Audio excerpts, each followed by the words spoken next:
Hi guys, I just want to talk to you a little bit about interfacing. I only have one type of interfacing with me right now because I'm not in my office because of the lockdown. Here in South Africa, we are at level 4 lockdown. So I didn't bring my other types of interfacing. This particular interfacing can be woven, it can be non-woven. What do I mean by woven? Woven means that it can stretch, there's no stretch. And then non-woven means there's a little bit of stretch in it. So, and then it can be sewn in. You can sew it in, or you can fuse it by using a steam iron or a hot iron. But I mean, you have to be very careful. Make sure you put a press cloth over it. Here is an example of a press cloth that I have. Sometimes I place the press cloth over the interfacing and then I press it. So now this interfacing, they come in varying weights. This particular one is medium. This is a medium one that I have, and you can see the fusible side. This is the side that you're going to put, that would be on the wrong side of the fabric, of whichever fabric you want to interface. Right now I'm going to interface the neck line of the garment I want to sew, the back and the front, and I'm going to show you that in a minute. It comes in different colors. We have white and we have black. We have cream. Those are the three I've seen. I'm sure there are other colors, but those are the three that I've seen in the shops. They can be light. There's light interfacing, there's medium interfacing, and then there are the thick ones. Those are the ones that I've seen in the fabric shops. So I just wanted to let you know about interfacing. And another thing I wanted to point out about interfacing is that I think some of us overlook it, is that just like our fabrics have grain line, has a lengthwise and a crosswise, the interfacing also has that. And so we must be mindful of that when we were placing our pattern on it, or our fabric to cut up, that it has a grain line. Like for this particular one, this is the grain line. This is the grain line of this interfacing. If I want to place my front facing on it, on the pattern, for example, this particular pattern tells me that this arrow means that this is the direction of the grain line.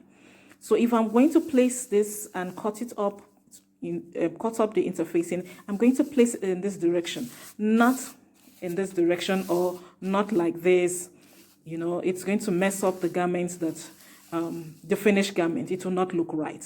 So please, I want us to be mindful of that. Okay, I'll pause this video and then I'm going to place the interfacings, and then I'm going to come back right to it. I've cut out all the interfacings for the different, this is the back neck facing, and this is for the front neck facing, and I needed 2 for each of them, so I have just cut that out. In order to fuse it together, what I'm going to do is just turn it around, make sure that I'm setting my iron, put on my iron. I set it to cotton. And I place it properly, and I make sure that I match them properly. And then another thing I do is that I place a press cloth over it. So I place the press cloth over it, and when the steam iron is ready, you may not, if you don't have to use steam, that's also fine. And then I just put it on it. Make sure you don't sorry, the camera was moving up. Don't iron over it like this, so that it doesn't create puckers on when you're done. Just press it, place it for a few minutes or seconds, not minutes, seconds, and just keep moving it around. And then you check whether it has been fused. It's been fused. You put that aside. You take the next one. You do the same thing.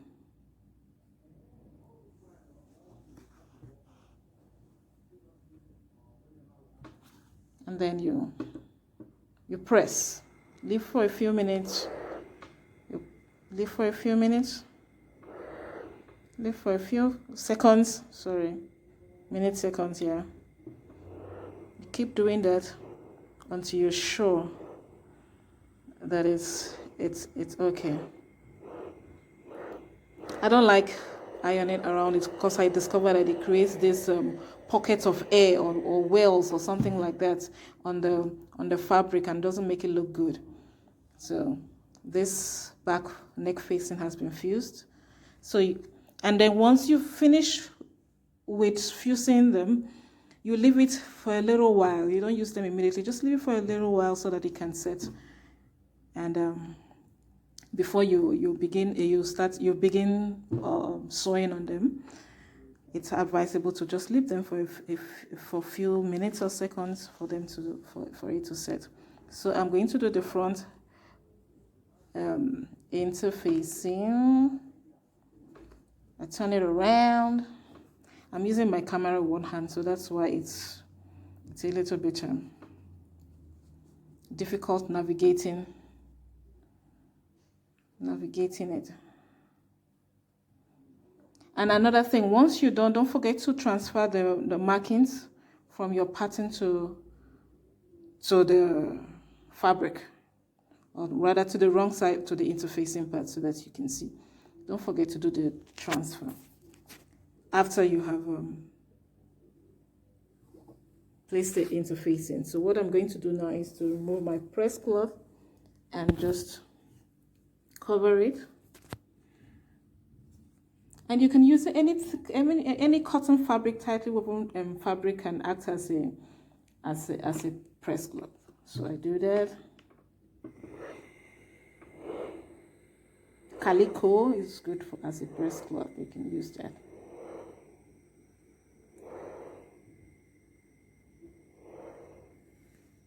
Sorry.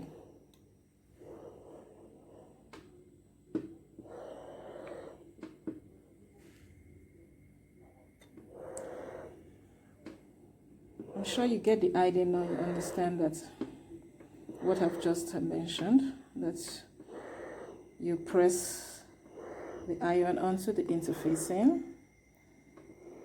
and you remember that the interfacing must be cut on the grain line so that your garments won't look wonky. It will look well made, well structured, beautifully set in its place. So that's about that for this. I'm going to, you can see. So that's that. So I hope this video has been helpful. I'm going to go ahead and do this other one, but I hope in general that you have learned something from this video. And please give me a thumbs up if you like this video. Thank you. Bye.